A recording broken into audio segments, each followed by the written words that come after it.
அமைச்சர் நேரு சிக்கிட்டாரு, ஆதாரங்களோட மாட்டிக்கிட்டாரு, இனி தப்பிக்கவே முடியாதுன்னு பலரும் வீடியோ போட்டுட்ருக்காங்க. தெரியாமல் கேட்குறேன், தமிழகத்தின் மரியாதைக்குரிய போற்றுதலுக்குரிய மாண்புமிகு முதலமைச்சர் கவிப்பிரசாத்தே மாட்டிக்கிட்ட பிறகு அமைச்சர் சிக்கிறதெல்லாம் ஒரு விஷயமா, இல்லை அமைச்சர் மாற்றதெல்லாம் ஒரு விஷயமாங்கிறேன். என்னடா இது முதலமைச்சர் கவிப்பிரசாத்னு சொல்கிறேன்னு பார்க்குறீங்களா? அமலாக்கத்துறை நகராட்சி நிர்வாகத்துறையில் நடந்த ஊழல் பற்றி வெளியிட்டிருக்காங்களே, அந்த 258 பக்க ஆவணத்தை படித்து பார்த்தா அப்படி தான் தெரியுது. ஸ்டாலின் சாரு தமிழ்நாட்டை உள்வாடகைக்கு விட்டு வசூல் பண்ணிகிட்டு இருக்காரோன்னு சந்தேகம் வருது. கொஞ்சம் யோசிச்சு பாருங்களேன்.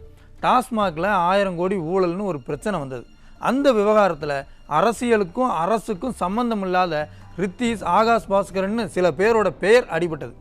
அதே மாதிரி தான் இந்த நகராட்சி நிர்வாகத்துறை ஊழல் விவகாரத்தில் கவிப்பிரசாத், ரமேஷ், பிரபுன்னு பல பெயர்கள் வரிசையாக வந்துக்கிட்டே இருக்கு. அதுலேயும் இந்த கவிப்பிரசாத்தை ஒரு ஐபிஎஸ் ஆஃபீஸர் சீஃப் அப்படின்னு கூப்பிடுறார். காவல்துறை அதிகாரிகளுக்கு சீஃப் யார்? முதலமைச்சர் தான். ஆனால் இங்கே கவிப்பிரசாத்தை சீஃப்னு கூப்பிட்றாங்க. ஒரு உளவுத்துறை அதிகாரி அடிக்கடி கவிப்பிரசாத் கூட சந்திப்பை நடத்தியிருக்கார். எல்லாத்தையும் விட கொடுமை, ஒரு ஐஏஎஸ் அதிகாரி என் மேலே கோமா சார்னு இந்த கவிப்பிரசாத்துக்கிட்ட கொலைதார். இதையெல்லாம் பார்க்கும்போது ஸ்டாலின் சார் முதலமைச்சர் ஆன உடனே டாஸ்மாகை நீ பார்த்துக்கோ, நகராட்சியை நீ பார்த்துக்கோ, பொதுப்பணித்துறையை நீ பார்த்துக்கோன்னு பிரித்து தமிழ்நாட்டை உள்வாடகைக்கு விட்டு வசூல் பண்ணிகிட்டு இருக்காரோன்னு சந்தேகம்தான் வருது. அமலாக்கத்துறை ரொம்ப தெளிவாக இந்த ஊழலில் லஞ்ச பணத்தை கட்சி நிதிங்கிற பேரில் ஸ்டாலின், உதயநிதி உட்பட பலரும் திட்டம் போட்டு தான் வசூல் பண்ணியிருக்காங்கன்னு தெளிவாக சொல்லியிருக்காங்க. அதனால தான் நீதிமன்றம் வழக்கு போட சொன்ன பிறகும் ஸ்டாலின் ரொம்ப அமைதியாக இருக்கார். இந்த வழக்கில் ஸ்டாலின், அவருடைய மகன் உதயநிதி, மனைவி துர்கா ஸ்டாலின், மருமகன் சபரீசன், 4 திமுக எம்எல்ஏக்கள், எம்பி ஒருத்தர், 2 மாவட்ட செயலாளர்கள்னு அமைச்சர் நேருவை தவிர்த்து இன்னும் பலர், அதாவது மொத்த கட்சியுமே சிக்கியிருக்கு. இந்த கவிப்பிரசாத்துங்கிற நபர் என்னென்னலாம் செஞ்சார்னு சொன்னால் இந்த கும்பல் கொள்ளையடிக்கிறத மட்டுமே முழு நேர வேலையாக செஞ்சுருக்காங்கன்றது மக்களான உங்களுக்கு புரியும். இன்றைக்கி முதற்கட்டமாக இந்த வழக்கில் சிக்க போகிற திமுக எம்எல்ஏக்கள் யார் யார், திமுக எம்பிக்கள் யார் யார், திமுக மாவட்ட செயலாளர்கள் யார் யார் அப்படின்றத பற்றி தெளிவாக பார்ப்போம். முதல்ல திமுக எம்எல்ஏ எபினேசர், இவர் லஞ்சம் வாங்குறத தமிழ்நாடு அரசின் சின்னம் பொறிக்கப்பட்ட அஃபிஷியல் லெட்டர் பேடில் குறித்து வச்சுருக்கார். இந்த கம்பெனிக்கிட்ட இவ்வளோ காசு வாங்கியாச்சு, இவங்களுக்கு தான் ஒப்பந்தம் கொடுக்கணும்னு அதிகாரப்பூர்வமாகவே லஞ்சம் வாங்கியிருக்கார்.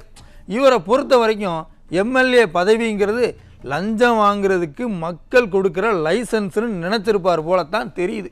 அதனால தான் இப்படி லெட்டர் பேர்லேயே போட்டிருக்கார். இந்த விஷயம்லாம் மற்ற மாநிலங்களுக்கு தெரிஞ்சால் நம்மளை என்னன்னு நினைப்பாங்க? அடுத்ததாக திமுக எம்எல்ஏ சுதர்சனம், கடும் உழைப்பாளிங்க. சென்னையில் பல கான்ட்ராக்டர்கள்கிட்ட இருந்து கமிஷனை வாங்கி கொடுக்கறது இந்த சார் தான். அதுவும் எப்போ ஸ்டாலின் சார் ஆட்சிக்கு வந்த 4 மாதத்தில் அண்ணன் வேலையை நல்லபடியாக ஆரம்பிச்சிட்டார்.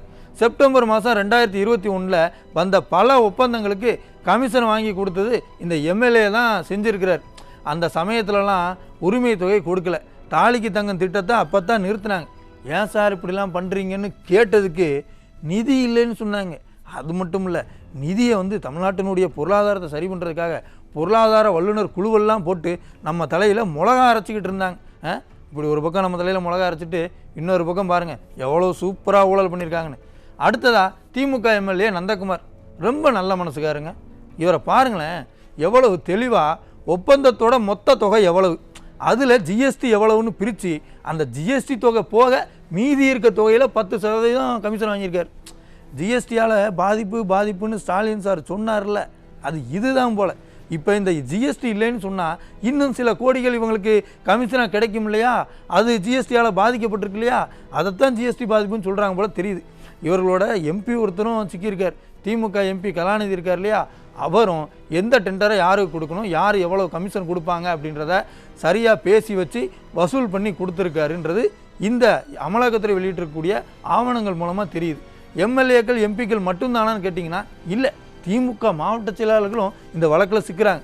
ஈரோடு திமுக மாவட்ட செயலாளர் நல்லசிவம், அப்புறம் கோயம்புத்தூரை சேர்ந்த முன்னாள் மாவட்ட செயலாளர் சேனாதிபதி, இவங்கெல்லாம் கூட ஒப்பந்ததாரர்கிட்ட இருந்து லஞ்ச பணத்தை வசூல் பண்ணி கொடுத்துருக்காங்க. இப்படி ஊர் பூரா கோடியாக தினம் லஞ்ச பணம் வசூலாயிருக்கு.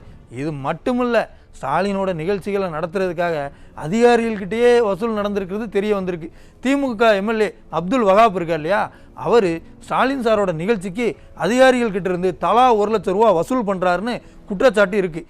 எல்லாமே ஆதாரங்களோட அமலாக்கத்துறையினுடைய ஆவணத்தில் இருக்குது. அது மட்டும் இல்லை, ஸ்டாலின் சாருடைய மனைவி மருமகனை சில அரசு அதிகாரிகள் ஒப்பந்ததாரர்கள் பார்த்ததாகவும் அதற்கான ஏற்பாடுகளை திரு கவி பிரசாத் அவர்கள் செய்து கொடுத்தாருன்னு ஆதாரங்கள் சொல்லுது. ஆக இந்த வழக்கு விசாரணை தொடங்கும் போது ஸ்டாலின், அவருடைய மனைவி, அவருடைய மகன், மருமகன், குடும்ப உறுப்பினர்களோடு சேர்ந்து விசாரணைக்கு போய் ஆஜராக வேண்டிய சூழல் வரலாம். குடும்ப உறுப்பினர்கள் மட்டும்தானா? அதே நேரத்தில் வந்து பார்த்தீங்கன்னாக்கா திமுக எம்எல்ஏக்கள், எம்பிக்கள், மாவட்ட செயலாளர்கள், நிர்வாகிகள்னு பலரும் விசாரணைக்கு ஆஜராக வேண்டிய வாய்ப்புன்றது இருக்குது. அதனால் அமைச்சர் நேரு மட்டும்தான் மாட்டிட்டாரு அப்படின்னு நினைக்காதீங்க. ஏன் சொல்கிறேன் அப்படின்னாக்கா, அமைச்சர் நேரு நம்ம மீசக்காரரு அவர் மாட்டும்போது சேர்ந்து ஒட்டுமொத்த கட்சியுமே சேர்த்து தான் மாட்ட வச்சுருக்கார்.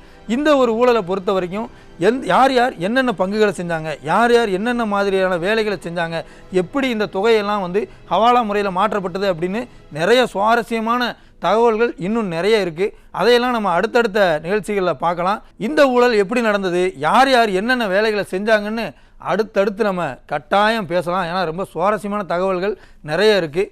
ஸோ அதையெல்லாம் பார்க்குறதுக்கு தொடர்ந்து இணைந்திருங்கள் நியூஸ் ஜே தொலைக்காட்சியுடன்.